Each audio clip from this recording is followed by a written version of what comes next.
اور اس میں 45 لوگ تھے، یعنی 45 ارکان تھے اس کے، 45 ٹھیک ہے جی۔ 1977 میں ان کو 63 کر دیا گیا اور پھر 1985 میں اسے 87 کر دیا گیا۔ رائٹ اس کے بعد جنرل مشرف صاحب جب آئے، جب انہوں نے ایل ایف او کا سہارا لیا 2002 میں، جی تو انہوں نے اس کی تعداد جو ہے وہ 100 کر دی، 100 پوری ہو گئی، ٹھیک ہے جی۔ لیکن پھر تھوڑا سا جب زرداری صاحب نے 8ویں ترمیم پاس کی تو انہوں نے پھر 4 نشستوں کا اضافہ کر کے اس کو 104 4 کر دیا۔ تو یہ تو اس کی حیت ہے کہ وہ ہے کیا۔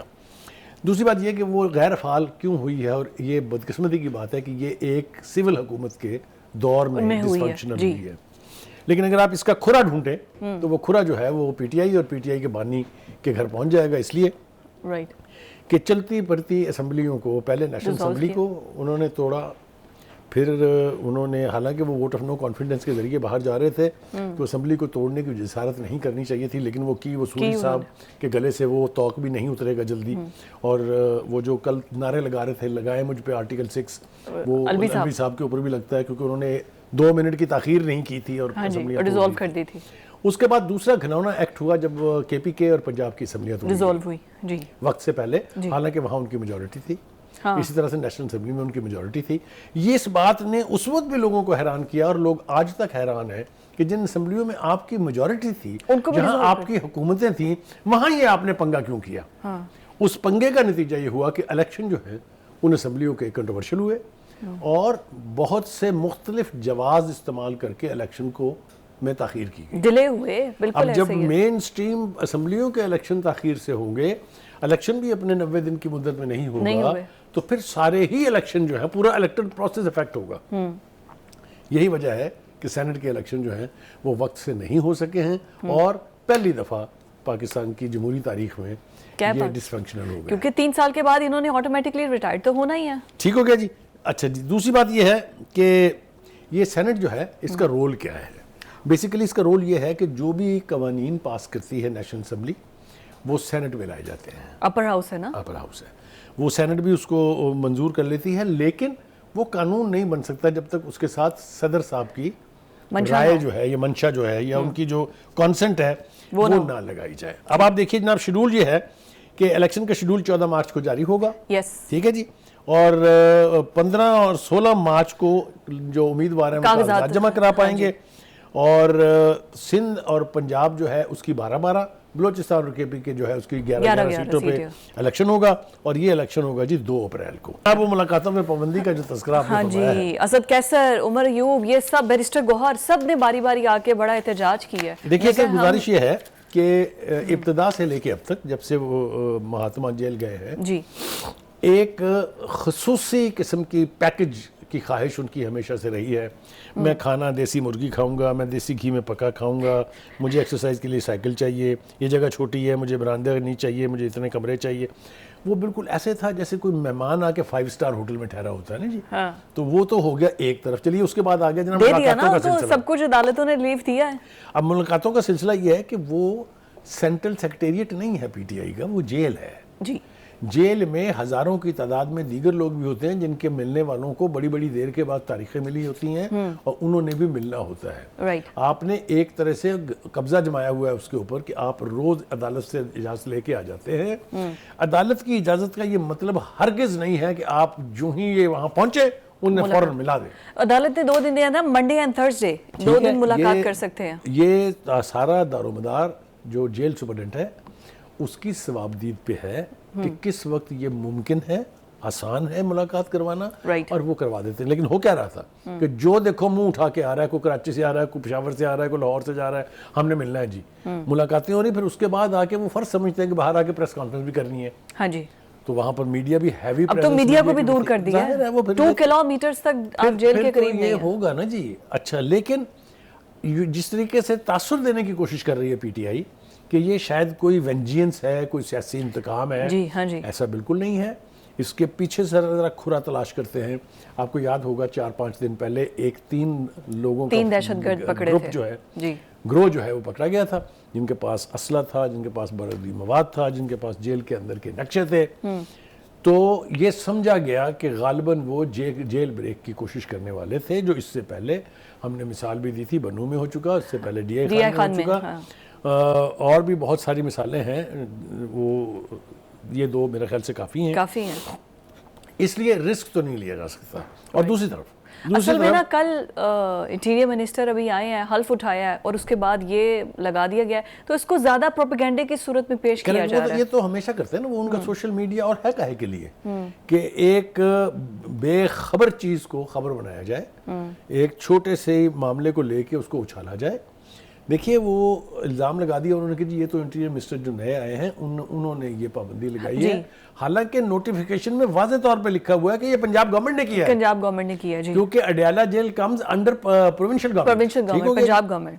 دوسری بات یہ ہے کہ ایک طرف تو آپ یہ کہتے ہیں کہ ہمارے مہاتما خان صاحب کی زندگی کو خطرات ہیں، ہاں جی، بالٹیاں پہن کے وہ آتے تھے، کالے کپڑے لے کے وہ آتے تھے، کالی شیلڈوں میں وہ آتے تھے. آپ نے کہا عدالتوں میں وہ محفوظ نہیں ہیں، آپ عدالتوں میں پیش اس لیے نہیں ہوتے تھے کہ جان کو خطرہ ہے. تو اب اتنی ایکسیس کیسے دی جا سکتی ہے کہ لوگ جو ہے وہ وہاں کسی دن بھی تھرونچ کر جائیں اندر. آپ نے دیکھا نا کہ عدالتوں کے ساتھ کیا ہوا تھا، یاد نہیں آپ کو؟ عدالتوں سے زیادہ سائیکروسیٹ چیز تو کوئی نہیں ہے. کیا ہوا تھا جوڈیشل کمپلیکس اسلام آباد میں، کیا ہوا تھا لاہور ہائی کورٹ میں، کیا میں اب تفصیل میں جاؤں گا تو بات لمبی ہو جائے گی. اس لیے یہ چانس نہیں لیے جا سکتے لا اینڈ آرڈر کو انشور کرنے کے لیے.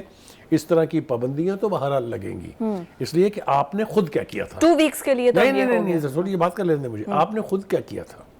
آپ نے لوگوں کے اے سی اتروا دیے تھے، آپ نے کمبل اٹھوا لیے تھے، آپ کو یاد ہے نا؟ اور آپ نے یہ اعلان کہاں کیا تھا؟ امریکہ کے صدر سے ملنے کے بعد پریس کانفرنس کرتے ہوئے. تو وہی میں کہتا ہوں نا، بعض اوقات مجھے کہتے ہوئے شرم بھی آتی ہے کہ مکافات عمل جو ہے بڑا ظالمانہ نظام ہے اس قدرت کا کہ آپ کسی کے لیے گڑھا کھودتے ہیں تو گڑھے آپ کے لیے کھدے ہوتے ہیں. Last but not least for this segment جناب آ جائیے تنخواہوں کا. کوئکلی جلدی سے، پہلی بار مطلب یہ ویسے تو جب سی ایم پہلی بار نہیں ہوا، اس سے پہلے بھی ہوا ہے، لیکن اٹس اے گڈ جیسچر. اس لیے کہ انہوں نے جس بات کو جواز بنایا ہے وہ یہ ہے کہ چونکہ پاکستان کی معاشی حالت ٹھیک نہیں ہے، اس لیے اس کے اوپر لائبلٹیز ایڈ کرنے کی بجائے چاہے چھوٹے پیمانے پر کی جائے لیکن ایک آغاز تو کیا جائے نا کہ حکومت کے وسائل کو اگر تحفظ دیا جا سکتا ہے، اگر بچائے جا سکتے ہیں تو اس میں کوئی خرابی نہیں ہے. میرے خیال سے صدر زرداری صاحب کے اور محسن نقوی کے اس جیسچر کو ویسے ہی بہت پذیرائی ملی ہے، لیکن ہم بھی اس کو ایک ویلکم سٹیپ کے طور پر. سی ایم بھی انہوں نے تنخواہ نہیں لی تھی. ہاں نہیں وہ نہیں لی تھی، اور ابھی انٹیریئر منسٹر مطلب کہنے کہ دیز آر گڈ جیسچرز اور اس سے آپ کی نیت کا پتہ چلتا ہے. تو وی اونلی ہوپ کہ لوگ جو ہے اس اچھے ماڈل کو فالو کریں، اس اچھے ماڈل کو بھی فالو کریں، اور آئی ایم ایف بھی جو ہے اس اچھے ماڈل کے تحت جو ہے وہ اچھی خبریں ہمارے لیے لے کر.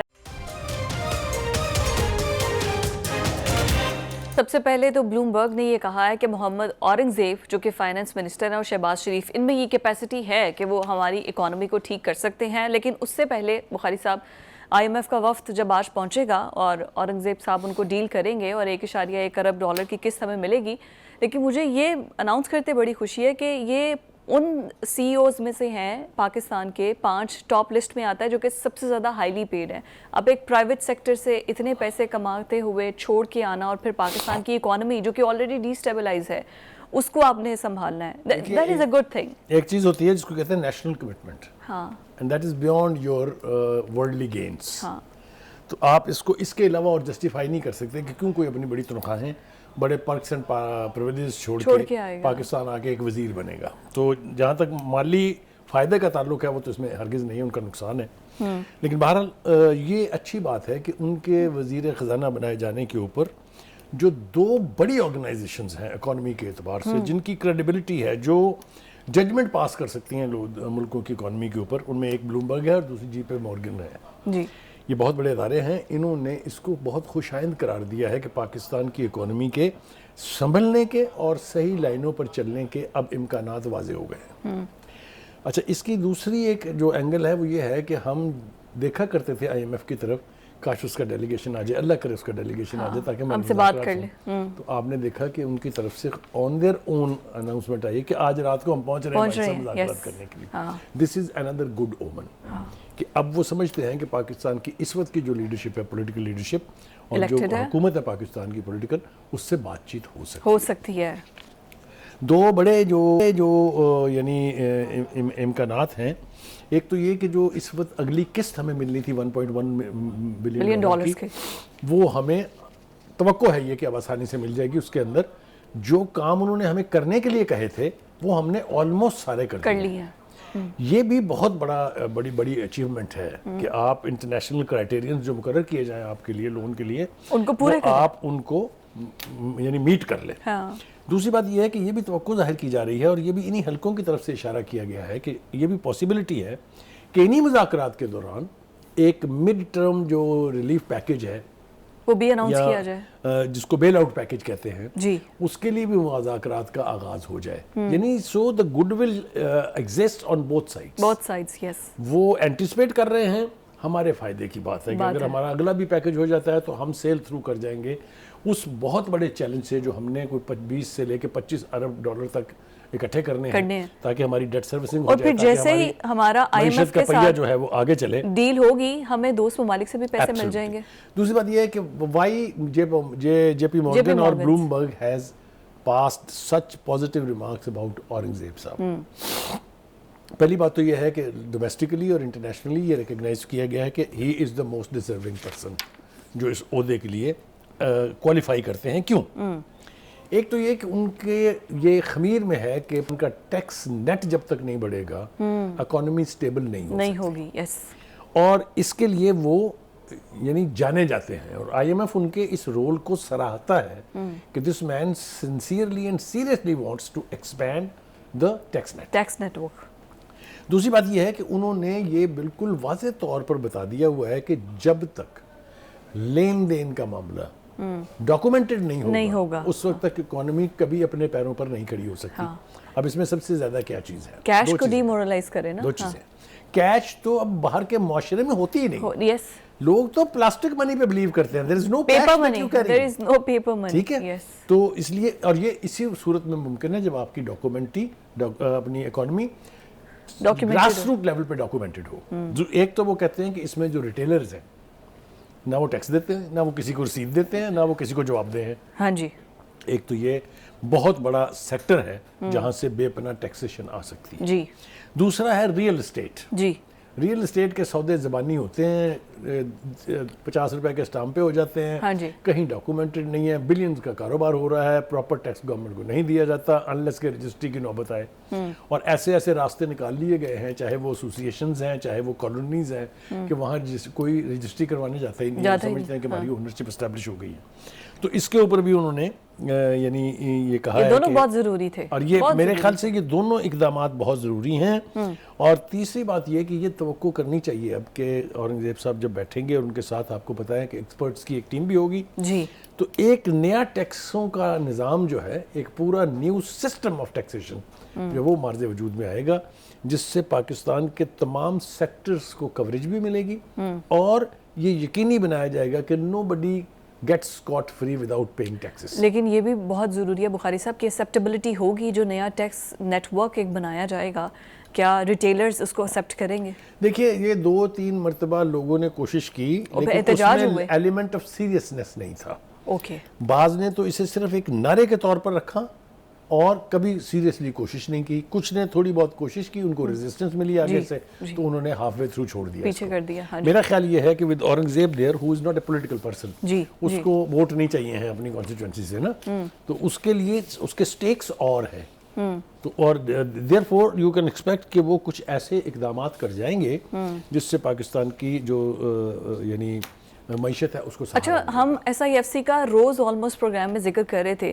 بلومبرگ نے کہا ہے کہ ایس آئی ایف سی کے لیے ہی از دا رائٹ مین اور بہت بھرپور معاونت کریں گے. دیکھیں, اب یہ 2 باتیں تو ہو گئی نا جی, ایک ٹیکس نیٹ کو بڑھانا, ایک سب کو ٹیکس نیٹ کے کور کے اندر لے کے آنا. یہ اب دوسری بات ہے جو وہ یہ کہہ رہے ہیں کہ دیکھیے پاکستان کی اکانومی کے 2 بڑے پہلو ہیں. ایک ہے ڈومیسٹک انویسٹمنٹ, دوسری ہے فارن انویسٹمنٹ. یہ دونوں سکڑ کے میرے خیال سے آلموسٹ سب زیرو لیول پر ہے.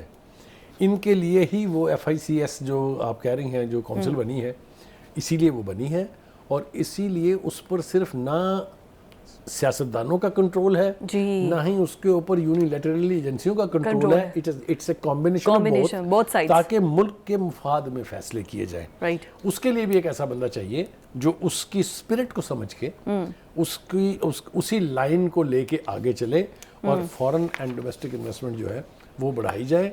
اسی سے آپ کی انڈسٹری کا پہیہ چلے گا, اسی سے آپ کی اکانومی جو ہے اس کو ایک بہت بڑا ریلیف ملے گا. تو آل سیڈ اینڈ ڈن ہم یہ توقع کر سکتے ہیں کہ آنے والے چند ہفتوں میں, مہینوں میں نہیں, ہمیں ایسے اقدامات نظر آئیں گے جس سے یہ توقع پیدا ہو جائے گی, بلکہ یقین ہو جائے گا کہ ہماری اکانومی جو ہے وہ سنبھلنے جا رہی ہے. I hope so. بہتری آئے گی جب لوگوں کو روزگار ملے گا تو آٹومیٹکلی مہنگائی, انفلیشن کنٹرول ہوگی, تو کیوں نہیں پھر یہ گورنمنٹ بھی چلے گی اور پھر فائنانس منسٹر بھی چلیں گے. اس سے پہلے کہ آپ آگے چلیں وہ یہ کہ اگر آپ دیکھیں جو ہمارے اسٹاک ایکسچینج ہے جی اس میں ہمارا مندی بھی ہے, اور مندی بھی بہت زیادہ ہے کہ ایک دن میں اگر 953 پوائنٹس کم ہو جائیں تو this is an alarming situation.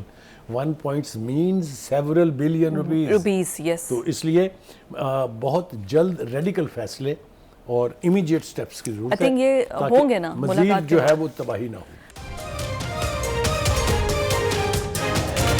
Gaza کی صورتحال کی بات کریں تو انتونیو گوتریس بار بار کہہ رہے ہیں کہ وہاں پر حالات بہت خراب ہیں اور وہاں پر جنگ بندی ہر صورت ہونی چاہیے. بٹ بخاری صاحب جو وزیر خارجہ ہیں ان کا بیان سن کے اسرائیل کے میں حیران ہوں. وہ یہ کہتے ہیں کہ پریشرائز کیا جائے حماس کو کہ یرغمالیوں کو رہا کرے, جنگ بندی کی طرف تو آ ہی نہیں رہے. میرے خیال سے ہمیں کسی بھی اسرائیلی لیڈر کی, چاہے وہ فارن منسٹر ہے چاہے وہ پرائم منسٹر نیتن یاہو ہے, ان کے بیانوں کو زیادہ سیریسلی نہیں لینا چاہیے. وہ غیر انسانی بیان ہے, انسانی رویہ نہیں ہے وہ, نہ انسانی گفتگو ہے وہ. جو کچھ غزہ میں ہو رہا ہے, اور اب تو 4 مہینے سے زیادہ عرصہ ہو گیا جو ہو رہا ہے, وہ سب کے سامنے ہے, سب کو دکھائی دے رہا ہے. کتنی ہزاروں جانیں جو ہیں وہ شہادت قبول کر چکی ہیں. 70,000 سے زیادہ لوگ زخمی ہیں, جن میں 70% تعداد بچوں کی اور خواتین کی ہے.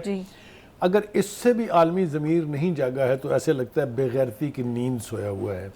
اس کو جھنجھوڑنے کی بھی کوشش کر رہے ہیں ہم, لیکن وہ جیسا کہتے ہیں گولیاں کھا کے سو گیا ہے, تو وہ کہیں جاگ ہی نہیں رہا. تو میں عالمی ضمیر کو ذرا تھوڑا سا کم لان تان کرتا ہوں, لیکن جو ہمارے اپنے ہیں جس کو ہم امہ کہتے ہیں, جو میرے نزدیک بہت عرصے سے گمی ہوئی ہے, کہیں ملتی ہی نہیں ہے, پتہ نہیں کہاں ہے, تو وہ امہ کی ذمہ داری زیادہ ہے کہ وہاں جو پانی کی بوند بوند کو سسک رہے ہیں ان کی ذمہ داری ان کے اوپر عائد ہوتی ہے. This is what Islam is all about. دوسری بات یہ کہ صدقے جائیں ان لوگوں کے کہ روزہ رکھنے کے لیے کھانے پینے کے کچھ لیے ہیں, پانی کے ساتھ روزے رکھ رہے ہیں, لیکن استقبال رمضان جو ہے, ہم نے کل بھی اس کا ذکر دکھایا ہم نے کہ وہ کس طریقے سے انہوں نے منایا ہے اور کس طرح سے انہوں نے افطاری کی ہے. ذرا دیکھیے, صدقے جائیں اس قوم کے, سلام کرنا چاہیے اس قوم کو کہ یہ کیا لوگ ہیں, یہ کیا مخلوق ہیں جو ہم دیکھ رہے ہیں ٹی وی اسکرین پر, ہمارے ساتھی بھی دیکھ رہے ہوں گے. اس جذبے کو بھی سلام ہے. یہ جذبہ کہاں, جس دن جس قوم میں جذبہ آ گیا وہ اس ملک, اس دنیا کی سب سے سٹرونگ قوم ہوگی.